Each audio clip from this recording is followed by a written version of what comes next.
Well, we've set up a template, we've set up a color chart, we've set up our fabric manager.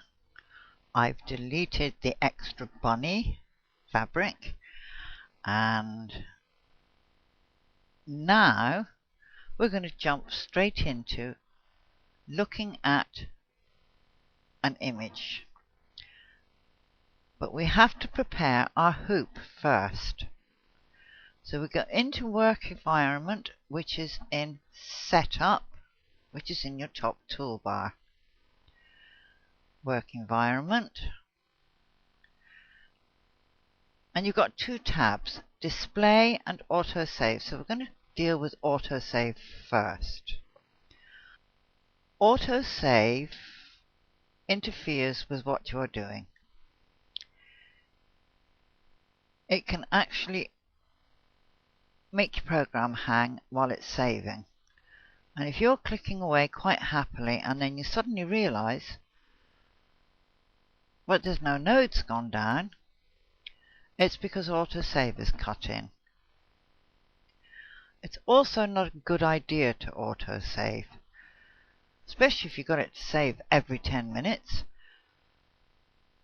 Something untoward happens, and heaven forbid your computer freezes or crashes, you lose anything up to 9.50 seconds worth of work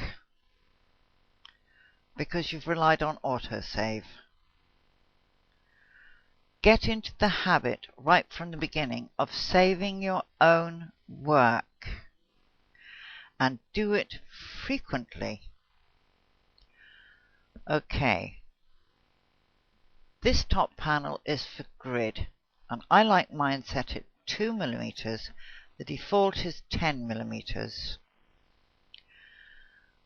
I leave my inside hoop color on this creamish color unless my eyes are very tired, and then I set up very pale dullish green, and that helps to take the burn off my eyes.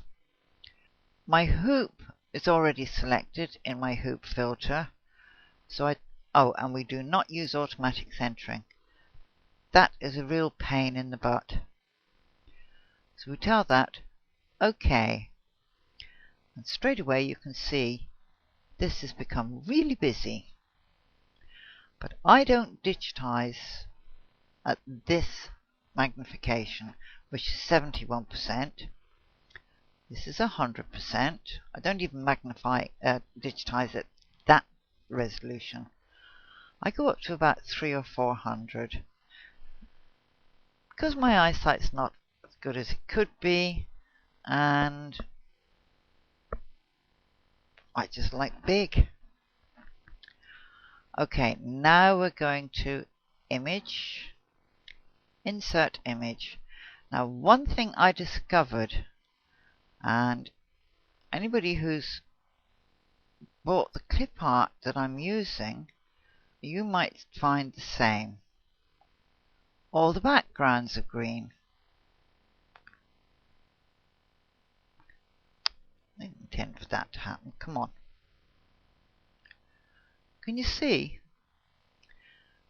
Now, this has been downloaded as a JPG, but a JPG does not give you an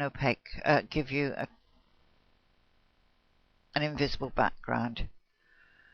So what I've had to do is I've had to take the graphic I'm going to use into a paint program and assign it a background color. And we're using Bunny 3. At this time it's come in with a white background. When it came in before, it frightened the life out of me. Now, I want it a little bit bigger than that, or do I? 126 by 110. Let's have a look at that. How would that look if we turned the hoop?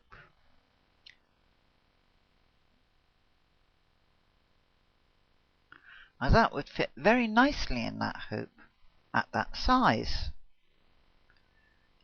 So I think we'll work on the 110, 126. No, we won't. We'll work on the hoop B or RE, depending on which machine you've got. And we can put Happy Easter. Or we can even do an outline of an Easter egg. Okay. Now I'm going to save as, call this one just plain bunny. These are all the videos. Okay, now I've saved that as a Jan. Now if I want to save, all I have to do is come up here and go chink, and it saves it. And it really is that simple. Once you've saved it and given it a name and a destination, all you have to do every time you alter anything is hit the save icon. Now we have to look at this graphic.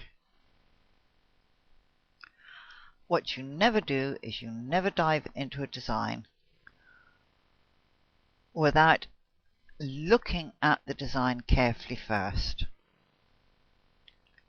because you've got some decisions to make. You always digitize the things that are in the background first. And the reason you do that is so as you can travel from part to part and bury the travel lines under stitches which are going to be created on top later. And don't sit there and say, well, my machine trims. I'm sorry, I won't accept that. Bad digitizers do not path their designs properly. Lazy digitizers don't path their designs properly. I want you to learn good, basic, sound digitizing practices right from the start. You can then arrive at your own shortcuts later once you have mastered the tools and the notion of pathing a design. And it'll become second nature to you to path correctly then. But don't start off on the wrong foot and start saying, oh, well, I can resequence by using the resequence bar. And resequencing means that you might digitize the head first, then you decide you want to go and do the B, and then you decide you want to do this flower, but then you decide you want to do, oh, this arm, and then you realize you're going to be changing threads every 2 seconds. So you rearrange all your digitizing over here. No. That's also a no-no. You plan your digitizing logically. If you were making a cake, you wouldn't start off by eating it because you haven't made it. You start off by reading the ingredients, getting your pans ready, heating your oven up, and then mixing up your cake mix. We do exactly the same here. Okay. End of lecture. I'll see you in the next video.